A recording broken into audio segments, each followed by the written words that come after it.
All right, now let's help the 49ers. Now that we're all healthy, let's help the 49ers beat the Seahawks. Let's start with Robert Saleh. So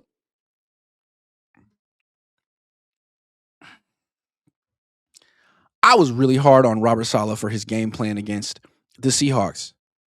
And I thought I was justified in the sense that he played his safeties like 15 yards off the ball. He never really loaded the box consistently. Here and there, he let the Seahawks run for like 180 yards. He let them have the ball for like 40 minutes.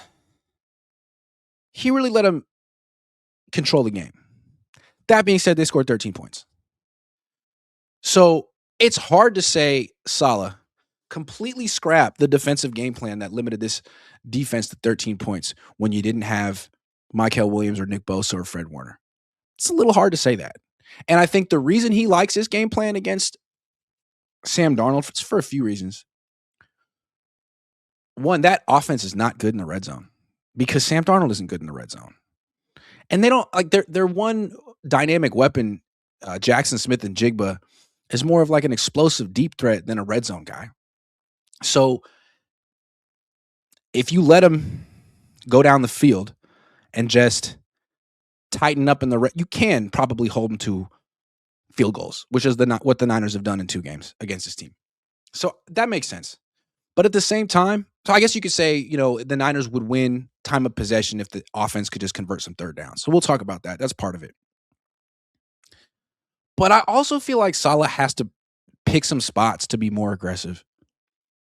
I looked at the numbers, and he's smart, and I get why he's doing what he's doing. If you look up Sam Darnold's passer rating against man-to-man coverage, because I was thinking, man, you got to play man. His pass rating against man-to-man coverage is like 115 this year. And his pass rating against zone's like 93. So I get it. Zone, you really don't need arm talent. It's much more processing and anticipation, which isn't really Sam Darnold's game. He's got a really nice arm. So if you play man-to-man, he can spot the matchup that he wants and make the throws. But, okay, so let's start it like this. Robert, you got to play it in the box. You can't let Zach Charbonnet and Kenneth Walker. I mean, Kenneth Walker's really good. But Zach Charbonnet is a one-cut, bruising goal line back who can catch passes. I like him. He went to UCLA. But you just shut down Saquon Barkley in the sense that you held him to 4 yards of carry and you didn't let him score. That should be your goal here. You should treat Sam Darnold with as little respect as you treated Jalen Hurts. You wanted to put the game in Jalen Hurts' hands, and you did. You got to do the same thing with Sam Darnold here. He's a better passer than Jalen Hurts, but he has one wide receiver. Cooper Kupp isn't beating man-to-man coverage. See, that's the thing. If you play 8 in the box and turn these 5.5, 6-yard runs into 4-yard runs, that's huge. And then on third down, like you could play zone on first and second, I suppose, but on third down, if you brought a little bit of pressure and you played man-to-man coverage, I kind of think you have the DBs to pull it off. I mean, I know you like playing zone because you don't want to give up explosive plays, and you're more prone to give those up when you're playing man-to-man coverage than zone. But doesn't your personnel factor into it a little bit as well, the decision of what to play? When you're playing zone coverage, isn't it nice to have a bunch of playmakers in the secondary? Guys who play with instincts and vision and can break early on passes and intercept them. I mean, isn't that one of the biggest? Yeah, you're not giving up explosive plays, but ideally you're not giving up explosive plays and you're making plays on the ball because you have 11 sets of eyes on the quarterback, as opposed to man-to-man coverage where you have people with their back to the quarterback chasing receivers around the field. Well, your defense is terrible intercepting passes. You don't have playmakers in the secondary. Lenore's one, but Renardo Green isn't one. He's good. He's a good man-to-man coverage corner. He can break up passes, but he intercepted none this year. He has 1 interception in 2 years. Malik Mustafa, not a big ball hawk. Marquise Siegel, not a big ball hawk. Upton Stout, not yet. It's Lenore, and that's it. But what every cornerback on this team can do is cover man-to-man. Upton Stout can do it. Lenore can do it. Renardo Green can do it. And it's not like there's any matchup other than JSN that you're worried about. JSN has the advantage in every matchup against Green, against Lenore, against Stout. But Cooper Kupp is scaring no one, and he's slow. AJ Barner is fine. He's okay. And the Niners aren't particularly good at covering tight ends. We've seen it week in and week out. So they got to account for him. But this team has one wide receiver. And the running backs, they're okay. They're not going to run routes. They might catch a swing pass or a screen. But there's not a lot going on. You could bracket JSN on third down, play bump and run coverage, try to slow him down, and with the safety over the top and one-on-one the rest of the field, and make Sam Darnold try to consistently beat you throwing a Cooper Kupp. I like those odds. But then again, Salah say, hey, well, we did it my way. We held them to 13 points. Well, I don't know that your offense is talented enough to go, to convert 50% of their third downs against this defense. That may not happen. You may need to help the offense. You may need to get off the field. You're on your own. And that's where I think being a little bit more aggressive. I understand if you were playing the Rams. I wouldn't really feel great playing man-to-man coverage against the Rams because can you cover Puka Nacua? They have multiple tight ends that you can't cover.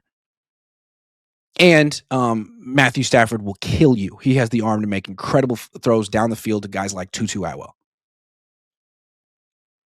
So I could see against the Rams being more conservative and playing zone and hoping he just checks it down. But it's Darnold, man. You want to put the game in Darnold's hands. You didn't do that. Darnold hasn't thrown a pick yet this year against you, Robert. He does it against everyone else. And yes, you only gave up 13 points, but again, Purdy threw a pick, and he's probably going to throw at least one pick in this game just because that's what he does. And the Seahawks defense is so good. He's going to be under pressure like he wasn't against Philly. He's going to have to throw quick with anticipation to spots, and he gets in trouble when he does that, especially against Mike McDonald. So you have to figure that Purdy's going to throw one, which is okay. I mean, it's not okay, but it is what it is. So you got to be aggressive. You got to force Sam Darnold to be Sam Darnold. You let him be. Who was he? I mean, you let him be some game manager. He completed 75% of his throws, no touchdowns, no picks. Kept the chains moving, didn't do too much. You can't let him do that. You got to bring out the inner mess, the inner, screw up. And Sam Darnold, he knows it. I mean, you got rid of him. You could have inherited Sam Darnold. You didn't want him. You know the deal. He knows the deal. Don't show him respect. Don't let the two running backs beat you again. Don't let Zach Charbonnet. What did Zach Charbonnet do? This cannot happen. Zach Charbonnet. What were your numbers last time you faced the 49ers? 17 carries for 74 yards and a touchdown. Can't happen. He also had three catches for 23 yards. He had 97 yards from scrimmage. Zach Charbonnet. Can't happen. Their offense is the threat of JSN and their two running backs who are not as good as the running back you just shut down. So you got to be a little bit more aggressive, just hanging back and letting the Seahawks get into the red zone and letting Sam Darnold mess up there. You're still probably going to lose. It'll just be a low scoring loss. You got to force a turnover. You got to pressure Darnold. You got to rush 5 sometimes. You got to play some man-to-man coverage. You got to take some risks because your offense is going to make mistakes. You got to force some mistakes. Your offense is going to make some mistakes. It's going up against arguably the best defense in the league. Definitely the best defense in the NFC. And you've seen what Brock threw two picks in the first game, 1 pick in the second. It's going to happen unless Kyle Shanahan calls a Jimmy G safety first game plan, which he won't. He won't, because that won't be enough. Or maybe it will. I haven't told him what's going to happen yet, what to do. He's waiting with bated breath. Grant, tell me how to beat this team. Yes, we already made our game plan, but we're going to shred it up and start over tonight once you tell us. Yeah, all right, Kyle. Hold your horses. Hold your horses.